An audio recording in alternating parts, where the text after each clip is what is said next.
actually the whole thing, starting from the mouth all the way to the rectum. It's the gut. It includes, you can see here, it includes the stomach, the esophagus, the small intestine, and the large intestine. So around, like, the small intestine is 20 feet long, and the large intestine is 5 feet, and they have different functions. So the stomach is the one which basically digests majority of the food. It just churns it, but digestion starts in the mouth. The moment we put the food in the mouth, all the carbohydrates, the enzymes, the saliva, it starts working on it, and most of the times the simple starches, they get digested. And when the bolus is going down in the stomach makes sure that it tries to digest complex carbohydrates. But the main part occurs in the small intestine, which is absorption. And absorption is such an important role, because if the nutrients are not absorbed, useless. It's pointless. Whatever we're eating, it's just, we are defecating it. It's going out of our body. It's not getting absorbed. I'm going to walk you through the whole pathway, how on a molecular level we see digestion, what really happens. So the gut has a role of digesting food, absorbing nutrients, protecting us from harmful germs. And then one of the key factors is the length. You know, when those people who have curly hair, when they straighten them, straight hair is longer than the curly, right? So the gut is very much curled, and when you straighten it, it's pretty long. Why do you think why is the gut so long? That's the question here. Like, why do you think the gut is so long? So it preserves as much as... Exactly. So that the surface area, when it is long, it will absorb more. And now we will go deeper and deeper. So I want you to imagine, like, just, you know, we will be somewhere cutting out the organs, like, longitudinally, transversely, and then you will go inside and see how it looks. So these are some of the layers of the stomach. They're very much like different kinds of layers, but for you, the most important is the most inner layer. Because this is where the enzymes are released, the mucus is made, the hormones are released, the bacteria live and flourish. If this layer is damaged, the gut cannot produce hydrochloric acid, it cannot produce enzymes, it cannot produce hormones, the healthy bacteria cannot survive there. And when we don't have healthy bacteria, there's no connection with the brain. It's like a city which is chaotic, and we will see further. So Did you say hydrologic acid, or what was the name? HCl. It's just the acid. It's an acid, hydrochloric acid. Hydrochloric? Yeah. What does it do? It actually, you know, an acid tries to protect you from bad germs, so it kills the bad bacteria, and it also has a lot of other enzymes which it produces to digest carbohydrates, proteins, and fat. Well, fat is not digested here. Fat is digested in the small intestine, because for the digestion of fat, you need bile. Yumna, do you know where bile comes out from? Bile. Bile? I forget. I think it's close to the liver. Exactly, the gallbladder, yes. Have you ever done any canning, like jams, jellies, fruits, veggies? Not canning, but yeah, jam. Preserve. Yeah. So the high acidic foods are actually far easier to can and preserve than the low acidic foods. The low acidic foods like tomatoes, meat, and that are far more dangerous to Do because yeah. So Enzymes, they work in acidic environment, and some of them work in a neutral environment, some of them work in basic environment. So our mouth is neutral, but by the time we go down in this pouch, which is our stomach, it's acidic. And acidic, you can imagine, like, people burn from acid, right? But this is very little, 2.1. It's not very 1 near to 0, but what happens in the stomach, that's why Allah subhanahu wa ta'ala has kept it like in a pouch, protected. Because if there's an opening, anything physically, if the acid tries to come up, you feel heartburn. That's the acid reflux, when people feel heartburn. So it is supposed to stay in the stomach. And we will see what conditions could be there, which, make... And so how can it differentiate between the good bacteria and the bad? Very good question. It's gonna come. Okay? It's a very good question, and that's the immune system. That's an amazing question. So this is where we will go deep and deep. Now what I've done is, like I've shown you the large intestine, the small intestine, and then we're focusing more into the layer. So the inner layer of the intestine looks like this. It has projectile villi, finger-like villi. They're called villi. And these villi have spaces between them. Okay? And then when we go further deeper into one, just focus on one of the villi.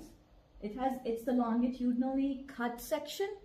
So you see now I'm going to focus on one villi only. And it's not this big. It's just maybe a 1 centimeter, even less than that.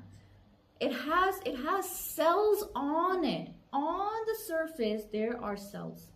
And those are micrometer long, like teeny, tiny cells. And now what I'm doing in the next slide, I'm focusing on just this little portion here, just this little portion. So when we will go deeper in, this is how it looks like. Can you see the cells, how intact they are? Mm-hmm. There is no gap, and there are different kinds of cells, because some of the cells are producing this mucus.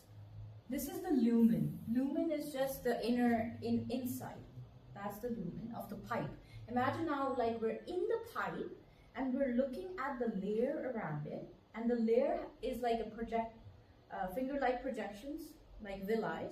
And now we're looking at one tiny part of the villi, its surface.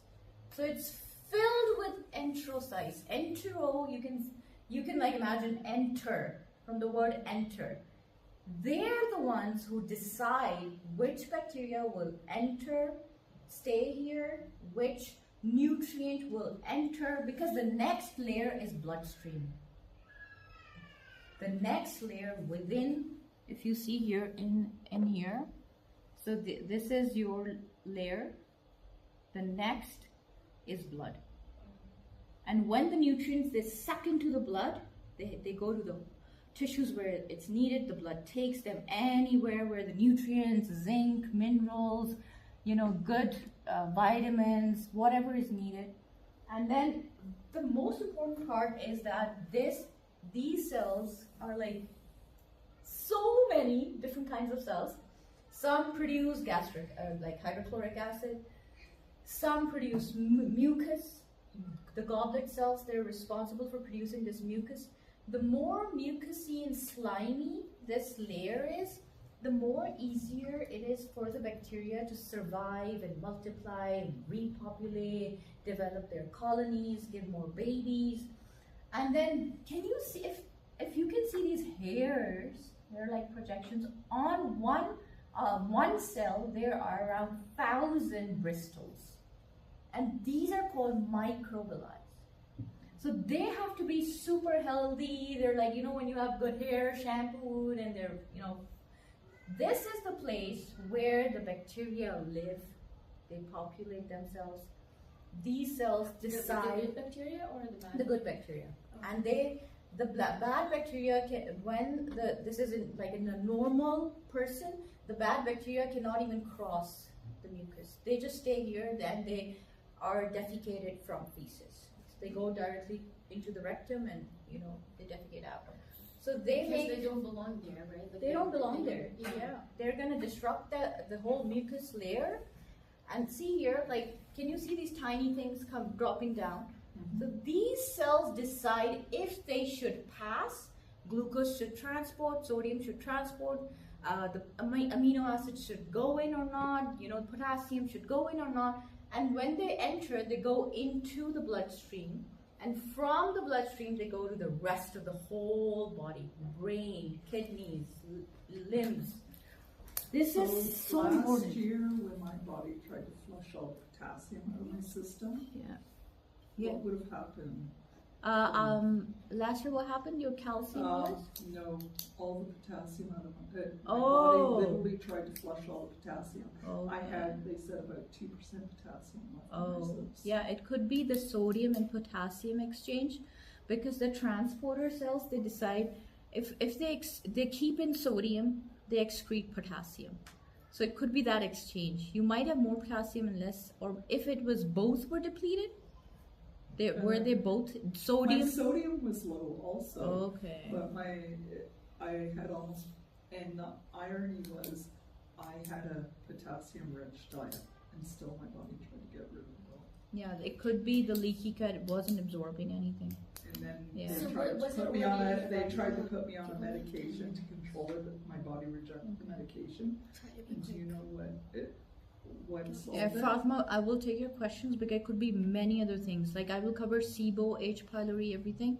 Do you have any sort of those infections? H. pylori or no? Okay. I will come to you, don't worry. Because we don't have time, I have to leave the room.